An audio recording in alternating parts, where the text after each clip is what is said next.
Hello everyone, मैं Pradeep sir. आपका स्वागत है सब्जेक्ट यूडब्ल्यू में, अर्थात यूटिलाइजेशन ऑफ इलेक्ट्रिकल एनर्जी में। जहाँ तक कि हम लोग लास्ट पार्ट पढ़ रहे हैं यूटिलाइजेशन ऑफ इलेक्ट्रिकल एनर्जी का। तो आज का हमारा जो टॉपिक है वो 3 फेज सिस्टम द्वारा किस प्रकार से विद्युत प्रणाली की जाती है उसके बारे में हम लोग जानकारी लेंगे। और साथ ही साथ हम लोग ये देखेंगे कि एसी सिस्टम द्वारा विद्युतीकरण द्वारा रेल चलाना या डीसी सिस्टम द्वारा रेल चलाने में किसमें सुविधा आसानी से होती है। तो आइए हम लोग शुरू करते हैं अपना टॉपिक। जैसा कि आपको आपके मोबाइल स्क्रीन पे दिख ही रहा होगा, है ना। क्या है? त्रिकला न्यून आवृत्ति विद्युतीकरण, है ना। मतलब 3 फेज सिस्टम का, है ना। मतलब त्रिकला मतलब 3 फेज सिस्टम का, न्यून आवृत्ति मतलब कम आवृत्ति पर प्रणाली सिस्टम, है ना। 3 phase low frequency electrification system मतलब 3 फेज सप्लाई द्वारा किस प्रकार से रेलवे चलती है या सप्लाई प्रोवाइड की जाती है उसके बारे में हम लोगों को जानना है। हमारा ये हेडिंग है। हालांकि यह जो टॉपिक है यह जनरली प्रयोग में तो नहीं लाया जाता, क्योंकि इसमें 3 तार होने के कारण, है ना, क्या होता है, प्रॉब्लम होती है सर्कन विधि द्वारा, है ना, पेंटोग्राफ द्वारा जो सप्लाई हम लोग इंजन को देते हैं उसको प्राप्त करने में क्या होती है, बड़ी कठिनाई होती है। इसलिए हम लोग इस सिस्टम का तो उपयोग नहीं करते, सिंगल फेज वाले सिस्टम का उपयोग करते हैं। एसी वाले का करते हैं, डीसी वाले का वो भी नहीं करते, है ना। उसमें कन्वर्टर लगा के बदल के हम लोग कर लेते हैं, वो अलग चीज़ है। ठीक है, तो आइए देखते हैं। इस प्रकार के सिस्टम के अंतर्गत वैद्युत रेलगाड़ी को चलाने के लिए रेलवे इंजनों की में 3 फेज, है ना, वाउंड इंडक्शन मोटर का यूज किया जाता है। कौन से मोटर का? वाउंड मोटर का उपयोग किया जाता है। 2 प्रकार के इंडक्शन मोटर हमने बताए थे आपको, एक स्क्वायरल केज, एक वाउंड टाइप का। तो इसमें कौन सा लोकोमोटिव में यूज होता है मोटर 3 फेज वाला इंडक्शन? वाउंड टाइप का, है ना। तो ये चीज़ है। इस प्रकार की सिस्टम नज़दीकी सब स्टेशन से 3 चालक द्वारा ऑपरेट कराया जाता है ना। इसमें जैसा कि आप यहाँ लिखा हुआ देख सकते हैं, इसमें उपकेंद्र पर पावर ट्रांसफार्मर तथा लो फ्रीक्वेंसी, है ना, 16 से 2/3 साइकिल प्रति सेकेंड, जो कि फ्रीक्वेंसी का मात्रक है ना, हर्ट्ज जिसे कहते हैं, पर सेकंड पर 3000 वोल्ट से 3600 अर्थात 3600 वोल्ट तक की उपयुक्त प्रचालन मतलब वोल्टेज क्या किया जाता है, सप्लाइड की जाती है, द्वारा डिस्ट्रीब्यूशन की जाती है, जिसके द्वारा हम लोग इंजन को सप्लाई देते हैं, जिसके कारण वो क्या होता है, चलता है ना। तो ये चीज़ है, इतना आप लोग इसमें लिख देना। अब बात कर लेते हैं इसके लाभ क्या है, हानि क्या है ना। तो एडवांटेज में आप देखेंगे इस प्रकार के सिस्टम में रेलवे इंजन कक्ष में ऑटो ट्रांसफार्मर की आवश्यकता नहीं होगी। जितनी सप्लाई होती है उतना ही हम लोग प्रोवाइड करेंगे, उसको बार बार चेंज करने की आवश्यकता नहीं होती है, क्योंकि जो सब स्टेशन होते हैं वो पास होते हैं, है ना। तो ये अच्छी बात है, कॉस्ट बच जाएगा ना, एक ऑटो ट्रांसफार्मर नहीं उपयोग होगा, है ना। तो अगला देख लेते हैं दूसरा लाभ। उच्च वोल्टता 3.6 किलो वोल्ट के कारण वितरण लाइन में पावर लॉसेस क्या होगा, कम होगा। पावर लॉसेस I²R जो लॉस होता है वह क्या होगा, बड़ा कम होगी। फलस्वरूप उसकी जो इफ़िशियंसी होगी वो क्या होगी, अच्छी होगी, क्योंकि वोल्टेज को बढ़ाने पे करंट का मान क्या होता है, कम हो जाता है, जिसके कारण पावर लॉसेस क्या होगा, कम होगी। तो इसकी इफ़िशियंसी क्या होगी, अच्छी होगी। जाहिर सी बात है, लॉस कम हो रहा है तो इफ़िशियंसी अच्छी होगी, है ना। तीसरा देख लेते हैं। उच्च वोल्टता के कारण लाइन चालक तार में बचत होती है ना। हमने आपको बताया था अगर वोल्टेज को बढ़ा दिया जाता है तो करंट का मान कम हो जाता है, जिसके कारण कंडक्टर की साइज़ भी क्या हो जाएगी, कम हो जाएगी, है ना। तो इस कारण क्या होगी, कंडक्टर की बचत हो जाएगी। चौथा चीज़ देख लेते हैं। इंडक्शन मोटर में कम्यूटेशन की समस्या न होने के कारण इसको उच्च वोल्टता पर ऑपरेट किया जा सकता है। कम्यूटेशन मतलब एसी को डीसी में बदलते हैं तो हम लोग कम्यूटेटर लगाते हैं ना, तो वह सिस्टम इसमें तो है नहीं, डायरेक्ट एसी टू एसी है। तो इसमें जो है कम्यूटेशन प्रॉब्लम ना होने के कारण हाई वोल्टेज पे ऑपरेट कराया जा सकता है आसानी से। कम्यूटेशन कराने में क्या होता है, आर्किंग होती है ना, चिंगारी फेंकता है ना, तो वो चीज़ न होने के कारण इसमें ऐसा कोई करने की ज़रूरत न होने के कारण क्या होता है, अच्छा होता है और हाई वोल्टेज पे आप इसको ऑपरेट करवा सकते हैं, है कि नहीं। पांचवा देख लेते हैं हम लोग, अन्य डीसी मोटर की अपेक्षा 3 फेज एसी मोटर की इफ़िशियंसी क्या होती है, अच्छी होती है। जैसा कि हमने ऊपर आपको बताया, क्यों अच्छी होती है, क्योंकि इसमें जो पावर लॉसेस होता है वो क्या होता है, कम होता है और कम्यूटेशन की भी प्रॉब्लम नहीं, और हाई वोल्टेज पे हम लोग इसको ऑपरेट करवा लेते हैं, एक स्थान से दूसरे स्थान तक ले जा सकते हैं। एसी है ना, तो क्या होती है, इससे इफ़िशियंसी इसकी क्या होगी, अच्छी होगी, है ना। ये तो हो गए लाभ। अब देख लेते हैं इसके हानि क्या क्या हैं। हमने जैसा कि ऊपर ही आपको बताया कि इसको यूज नहीं किया जाता जनरली, सामान्यतः, है ना, कहीं रेयर केस में बहुत ही यूज किया जाता है। तो इसका मतलब है कि यह खराब होगा, है ना, या फिर इसमें कॉस्ट ज़्यादा लग रहा होगा, है कि नहीं, अनुमान इस तरह से लगा सकते हैं, है ना। तो हम लोग देख लेते हैं क्या होता है। हानि में देखते हैं, पहला, इसमें 1 फेज की अपेक्षा ज़्यादा मात्रा में कंडक्टर की आवश्यकता होगी, होगी कि नहीं होगी। अगर 3 फेज सप्लाई है तो सिंगल फेज की अपेक्षा 3 तारों की आवश्यकता होगी, तो क्या होगी, कंडक्टर की आवश्यकता अधिक होगी, जिससे कॉस्ट क्या होगा, अधिक लगेगा। दूसरा चीज़, इसका वैद्युत परिपथ अत्यंत कठिन होता है। सिंगल फेज की अपेक्षा जब 3 फेज सप्लाई द्वारा हम लोग ऑपरेट करवाएंगे तो इसकी जो सर्किट होगी वो क्या होगी, क्रिटिकल होगी, कठिन होगी कि नहीं होगी। तो ये चीज़ है। तीसरा चीज़, 3 फेज इंडक्शन मोटर की स्पीड कांस्टेंट होने के कारण पैरेलल ऑपरेशन के लिए उपयोगी नहीं होता है। पैरेलल ऑपरेशन में देखो वही मोटर यूज करना चाहिए जिसकी स्पीड जो है लोड के साथ वैरी करे, कम बेसी हो। नहीं तो अगर कांस्टेंट स्पीड से नचेगी और आपने लोड अधिक लगा दिया, वैरी नहीं करेगा, दूसरे के साथ दूसरा उसके साथ मोटर पैरेलल में लगा रहेगा, उसके साथ अगर सामंजस्य नहीं बैठाएगा तो उसका जो लगा रहता है शाफ्ट, पैरेलल में एक एक दूसरे के सब लगे रहते हैं ना, और क्या होगा, टूट जाएगा, या फिर इलेक्ट्रिक सप्लाई में भी व्यवधान पैदा होगा, जिसके कारण हम लोग नहीं ऑपरेट करवा सकते, है ना। तो ये चीज़ है। इसी प्रकार अगर हम लोग देखते हैं चौथा इसका डिसएडवांटेज, कम्युनिकेशन लाइनों में 3 फेज सिस्टम अधिक बाधक सिद्ध होता है कि नहीं। कम्युनिकेशन लाइंस मतलब जो टेलीफोन्स द्वारा, टेलीफोन के लिए जो मोबाइल के लिए सिग्नल आते हैं, है ना, उसमें ये व्यवधान पैदा करता है। क्यों करेगा, क्योंकि हाई वोल्टेज होता है ना। आपको एक चीज़ मैं बता दूं, आप लोग जैसे घरों में रहते होंगे, रेडियो चलाते हैं तो लाइट आ जाती है, देखेंगे उसमें खरबराहट आने लगती है ना।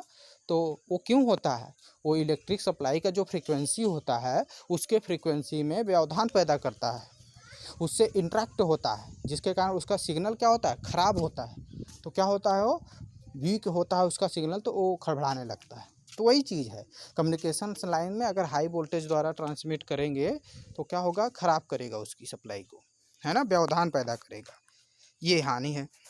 पाँचवा देख लेते हैं, इसकी स्पीड कांस्टेंट करने के लिए पोल चेंजिंग मेथड, अगर इसकी स्पीड जो है कंट्रोल करना है, मतलब कम बेसी करना है आपको, तो आप पोल चेंजिंग मेथड द्वारा ही क्या कर सकते हैं, कर सकते हैं, ठीक है। पोल चेंजिंग मेथड द्वारा कर सकते हैं, जो कि बड़ा क्रिटिकल होता है। पोल चेंज मतलब अंदर से खोल खोल के बार बार पोल चेंज करेंगे आप, मोटर को खोलना पड़ेगा पोल चेंजिंग करने के लिए ना, या तो आप उसमें से कंडक्टर निकालो सभी पोलों में से एक एक करके बाहर, तो बाहर से उसका कनेक्शन कर करके बार बार आपको पोल चेंज करना पड़ेगा, तब उसकी स्पीड क्या कर सकते हैं, आप कंट्रोल कर सकते हैं। तो ये बड़ा कठिन होता है, क्रिटिकल होता है, ये हानि है इसका। अब बात कर लेते हैं यूज इसका कहाँ होता है। इसमें 3 फेज सप्लाई होने के कारण, है ना, सर्कन विधि द्वारा सप्लाई लेना कठिन होता है। वही चीज़ है पेंटोग्राफ द्वारा जो ऊपर लगा रहता है ना, देखे होंगे आप लोग रेलवे लाइनों में, पेंटोग्राफ उसको कहते हैं, जो ऊपर लगा रहता है, जो हमेशा तार से रगड़ता रहता है ना। एक रहता तार तो आराम से आप लोग सर्कन विधि द्वारा उसको सरकते हुए आराम से यूज कर सकते थे। लेकिन इसमें थ्री फेज सप्लाई है, तो इस व्यवस्था को करने में क्या होती है, बड़ी कठिनाई होती है ना। ये चीज़ है। अब बात कर लेते हैं अगला। ये तो हो गया हमारा थ्री फेज जो एसी सिस्टम द्वारा हम लोग सप्लाई देते हैं या रेलवे को चलाते हैं। इसमें इतनी बातों का आप लोग ध्यान रखिएगा, है ना। तो इसी प्रकार हम लोग अगला टॉपिक इसमें देख लेते हैं। अगला टॉपिक हमारा है शुद्ध प्रत्यावर्ती तथा दिष्ट धारा विद्युतीकरण प्रणाली की तुलनात्मक अध्ययन करना है हमको। एसी सप्लाई द्वारा जो ऑपरेट करवाते हैं, है ना, किसको, हम लोग रेलवे को, और डीसी सप्लाई द्वारा जो रेलवे को हम लोग ऑपरेट करवाते हैं, तो उसमें हम लोगों को कंपैरिजन करना है ना। दोनों में कंपैरिजन करना है कि होता क्या है। ठीक है, तो देख लेते हैं हम लोग। एसी सीरीज मोटर की अपेक्षा डीसी सीरीज मोटर की स्टार्टिंग टार्क उच्च होती है। एसी सीरीज मोटर की अपेक्षा डीसी जो सीरीज मोटर होता है, इसका स्टार्टिंग टार्क क्या होता है, बड़ा हाई होता है। ठीक है, दूसरा चीज़ क्या है, एसी की अपेक्षा डीसी सप्लाई को आसानी से कांस्टेंट किया जा सकता है। डीसी वाली सप्लाई जो होता है उसको आसानी से कंट्रोल किया जा सकता है इसकी अपेक्षा, एसी की अपेक्षा। क्यों? क्योंकि इसके फ्लक्स को हम लोग आसानी से चेंज कर सकते हैं, मतलब कम बेसी कर सकते हैं, रोक सकते हैं, है ना। और एसी वाला क्या होता है, बार बार परिवर्तित होता रहता है ना, अल्टरनेट होता रहता है, तो उसको कंट्रोल करना थोड़ा कठिन होता है। ठीक है, तीसरी चीज़ देखते हैं। एसी मोटर की अपेक्षा डीसी मोटर की रीजनरेटिव ब्रेकिंग अधिक कार्यक्षमता एवं सरल होती है। एसी मोटर की अपेक्षा डीसी वाली जो मोटर होता है उसमें रीजनरेटिव ब्रेकिंग आप जब डीसी मोटर पढ़ रहे होंगे, है ना, तो उसमें आपको बताया गया होगा। रीजनरेटिव ब्रेकिंग ही रेलवे में यूज किया जाता है। रीजनरेटिव ब्रेकिंग जो डीसी में होता है वो अच्छा लगता है एसी की अपेक्षा। ठीक है, अगला चीज़, चौथा पॉइंट, एसी सीरीज मोटर की अपेक्षा डीसी सीरीज मोटर की स्टार्टिंग कॉस्ट क्या होती है, कम होती है। एसी वाली की जो मोटर होती है उसमें ब्रश वगैरह आज लगे रहते हैं, तो जिसके कारण आर्किंग वार्किंग होती है, तो उसकी कॉस्ट जो होती है बहुत ज़्यादा होती है। एसी सीरीज मोटर की अपेक्षा डीसी सीरीज मोटर की जो स्टार्टिंग कॉस्ट होती है क्या होती है, कम होती है। डीसी की कम होती है, एसी की ज़्यादा होती है। ठीक है, पांचवा चीज़, एसी सीरीज मोटर की अपेक्षा डीसी सीरीज मोटर भार में कुछ हल्के होते हैं। जो एसी सीरीज मोटर होता है उसकी अपेक्षा जो डीसी सीरीज मोटर होता है वह भार में क्या होता है, हल्का होता है। हल्का होगा तो पैसा भी कम होगा, है ना, ऐसा भी होगा। अगर मटेरियल कम लगा है तभी तो हल्का है, जब मटेरियल कम लगा है तो पैसा भी ऑलरेडी कम होगा, है कि नहीं। ये चीज़ है। अब देख लेते हैं हम लोग अगला, छठा पॉइंट, एसी सीरीज मोटर की अपेक्षा डीसी सीरीज मोटर का अनुरक्षण कीमत भी क्या होता है, सस्ता होता है, और कार्य क्षमता भी क्या होती है, अच्छी होती है। एसी जो सीरीज मोटर होता है उसकी अपेक्षा डीसी सीरीज मोटर की जो मेंटेनेंस कॉस्ट होती है वो क्या होती है, सस्ता होती है। ज़्यादा इसमें पैसे की आवश्यकता नहीं होती मेंटेनेंस करवाने के लिए। ख़राब भी क्या होता है, कम होता है, तो इसकी क्षमता क्या होगी, बहुत अच्छी होगी, है कि नहीं। इसी प्रकार अगर सातवां हम लोग देखते हैं कंपैरिजन, एसी सिस्टम की अपेक्षा डीसी सिस्टम की पटरी पथ विद्युतीकरण की चालक प्रणाली सस्ती होती है।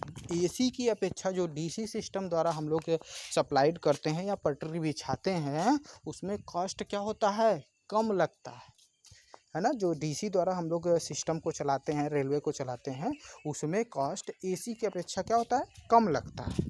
ठीक है, तो ये चीज़ है।